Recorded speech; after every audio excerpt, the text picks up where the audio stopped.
धान किणा अव्यवस्था को नहीं गर्जिला बलांगीर जिला कृषक संघ। धान किणा अव्यवस्था को नहीं आज जोरसोर स्वर उत्तोलन कर बलांगीर जिला कृषक संघ। आज पूर्वाह्न संघर शताधिक सदस्य बलांगीर जिलापाल कार्यालय सम्मुख में धारणा देवा सह मुख्यमंत्री उद्देश्य 7 दफा दाबीपत्र प्रदान करिसेंति। जिला कृषक संघ पक्षर कहुई सरकार निर्देश मते बलांगीर जिले में अनुष्ठित होता जिला स्तरीय धान किणा बैठक में निष्पत्ति होता डिसेम्बर 5 तारिख जिला सारा धान मंडी खोल जाई चाषी धान किणा जीव। रेजिस्ट्रीभुक्त चाषी मानकु तांकर नियम मुताबक धान बिक्री टोकन प्रदान करा किंतु निर्धारित धान किणा तारीख ठारू 15 दिन बीती सारी एपर्यंत जिले में अधिकांश स्थान में धान मंडी खोल जाई नाही। एथिपाई चाषी नाही नथिबा असुविधार सम्मुखीन हेउची। तेबे बलांगीर जिला कृषक संघर सदस्य माने सरकार को धान किणा अव्यवस्था को नहीं प्रचंड वर्षिचंती। सेमानंकर प्रमुख दाबी गुड़िक है बलांगीर जिले में तुरंत समस्त मंडी खोल जाई चाषी धान क्रय करा जाऊ। धान किणा केन्द्र में मिल मालिकों उपस्थिति को बारण करा जाई कटनी छटनी बंद करा जाऊ। केंद्र सरकार सर्वनिम्न सहायक मूल्य 2369 टंका और राज्य सरकार 800 टंका बोनस मिसाई क्विंटाल प्रति 3169 टंका चाषी को प्रदान करा जाऊ। मंडी गुड़िक सीसीटीवी कैमेरार बंदोबस्त करा जाऊ।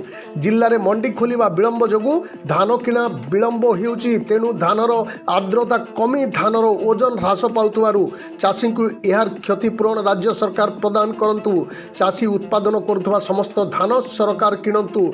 अभावी वर्षा जोगु देवगाँ ब्लॉक 14टी पंचायत रे होइथिबा मरुड़ी जनित क्षतिर आकलन करी तार क्षतिपूरण प्रदान करा जाऊ।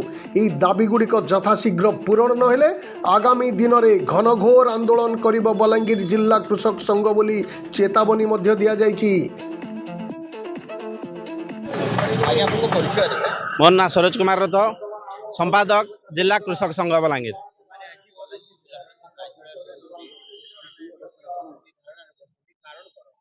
देखो नवेम्बर मासरू समस्त चाषी तकर धान मैंने सब धान मड़े कर खोला मन के स्थगित कर रखीछन।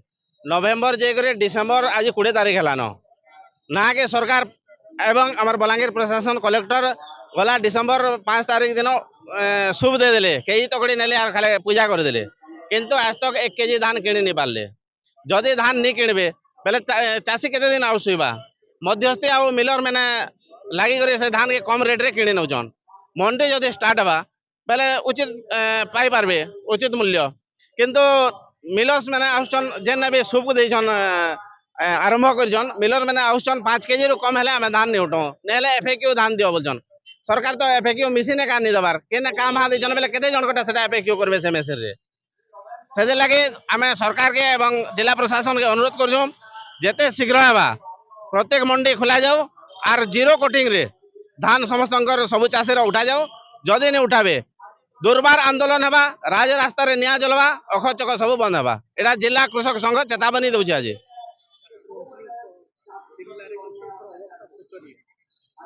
चाषी मंत्री कथा नहीं कहबाटा भल गला थर विभिन्न सोशल मीडिया रे डिक्लेयर हेतिला आमे देखिदिलु जे मंत्री तो खाली चांदा संग्रह करबार रे व्यस्त रहउछन मिलर्स मन कन्नो। जदि हमर बलांगीर जिल्ला रो कृषि मंत्री अछन उप मुख्यमंत्री अछन से जदि स्ट्रिक्ट हेते आज तक धान किणा सरी आरंभ हो जाता न। आज तक जेहेतु आमर कृषि मंत्री थाई करे आमर दुख बढ़ी जाउछे चाषी मनकर धान किणी नि बार जीरो कोटिंग रे बोले धान किणमो 3100 टका देमो बेले 69 टका केंद्र सरकार देला बोनस से बोनस कहीं गला। कृषि मंत्री जदि टिके भी ध्यान देवे जीरो कोटिंग रे धान जीवा से तो चाहूछन जे मिलर्स लाभवान हो ना ताको चांदा दोन बोली करे नेले कहीं एमिति हेता। आके कृषक संघ तरफ आंदोलन करा जिबा जदि जीरो कोटिंग रे निजबार समस्त चाषी धान जदि नहीं उठाबे जेते शीघ्र हेबा मंडी जदि नहीं खोलबे दुर्बार आंदोलन हेबा निया जलवा चाषी माने निया जालबे बलांगीर जिल्ला रे। आउ दरकार पड़ले कृषि मंत्री के अंडा मार हेबा। नलकूप खनन में प्लान करछन्ते कि जोगाजोग करंतु बाबा बोरवेल। Mobile number 9938110888 9439147028।